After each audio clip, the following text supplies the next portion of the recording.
Stocks getting crushed today in a broad-based sell-off with every sector closing down 1.3% or more. Joining us now to assess the technical damage is Katie Stockton. She is founder and managing partner at Fairlead Strategies and a CNBC contributor.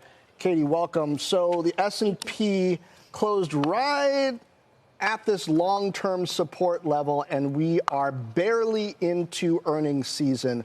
What should investors watch? Well, of course, we want to see the support level hold. The level we're watching is 51.26, and it's based on a Fibonacci retracement level. If broken, that level would then target about 4,500, again, based on those Fibonacci's. So we really want to see this support level hold.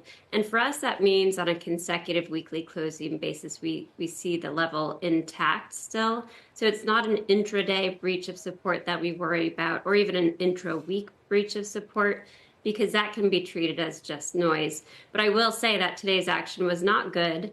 The close could have been worse, but it did take the S&P 500 down from a very brief consolidation phase from last week. And it also is generating a bearish whipsaw in the daily MACD. If we see that confirmed tomorrow, it would increase the risk of a harder retest of support. How about what we're seeing in gold, in Bitcoin, in yields? Do you look at those when you look at the likelihood that the charts are going to do something unfortunate? Well, we do. Every morning we're checking all of the above. Bitcoin in particular, we do look at as typically a risk asset, and that's what long-term correlations suggest. But there are times, of course, at which it is more correlated to gold, and that's been topical lately because both gold and Bitcoin are somewhat tied to the dollar. So Bitcoin did rally, got pulled away from its 50-day moving average, and is now into some resistance. It's around 88,200 to 88,800. A breakout above that level would not only clear the 200-day, but also some resistance, and then would suggest that we get a little bit more upside follow through near term from Bitcoin, which is particularly relevant for those who are looking for a better exit.